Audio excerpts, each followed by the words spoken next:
The Venerable assembly lube. We see people talk about this and say it's important but don't explain why. The Joe Gibbs driven assembly grease. It comes in two different packaging style. And this is Moly lube. And this is a Torco engine assembly lube.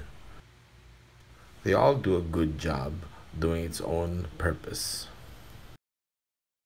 One of the main purposes of the assembly grease is that it won't drip out or go dry if the engine that you just built stays on the engine stand for a little too long, like 2 or 3 weeks. It won't go dry.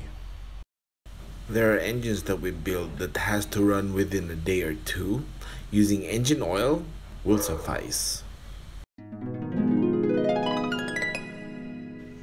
Here we'll show you how good the Torco assembly lube is.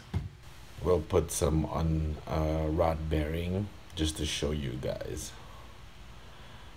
Just see how thick the texture or viscosity is. It's kind of hard to imagine the assembly lube to roll dry being on the engine stand. We'll smidge it a bit. And you can see it's even sideways, it's not even dripping. So even if the engine was on the engine stand for 2 to 3 weeks, a proper assembly lube will ensure that it won't have a dry start, and your bearings will be thankful for this. We will show you bearings that experience dry starts. Here are the bearings that we mentioned. Notice the top layer of the babbitt has worn off prematurely. Having used assembly lube, this would have not happened. It's smooth to the touch, it's still premature wear. So an engine assembly lube avoids these small problems that could lead to a bigger catastrophe. The only drawback that we have on assembly lube, which is personal opinion of course, is that after even having the crankshaft micro polished, getting your oil clearances on the bearing is good, when you assemble the crank, it just doesn't spin freely, simply because the assembly lube is really thick. So we have come up with our own oil mix that lets us pre-assemble the crankshaft, torque the mains, and see if it spins freely, which eliminates a lot of what ifs. And as engine builders, you know we have a lot of those. This is a Liquimoly Moly lube that we repacked in this container, and we use it on some bolts and even on surfaces. We use a piece of plastic to apply it. You can use a popsicle stick or a brush.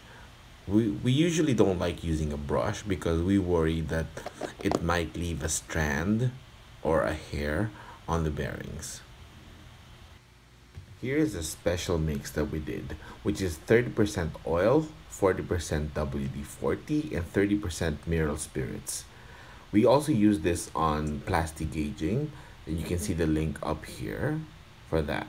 We will show you the benefits of using this mix and why we use it shortly. As you can see, the crank spins freely. It's fully torqued, but I can still turn it with my fingers. This shows us that the micro polishing and the clearances are good, and the crankshaft is straight. With the Moly lube, it's not going to spin as light because of its thickness, but it has its own benefits of course. Another thing is operating temperatures. Oil is warm, and it's thinner than when it's cold. So this actually replicates how it spins on operating temperatures, which is a bonus of course. Now let's get back to the desk, as something came up in my mind that I want to talk about. On camshafts, always run the manufacturer suggested cam lube, especially Volkswagen Beetles, making sure nothing's gonna break during break-in. Pun intended. We hope this has given you a lot of insights on the importance of assembly lube. We thank you and we enjoyed showing all this stuff.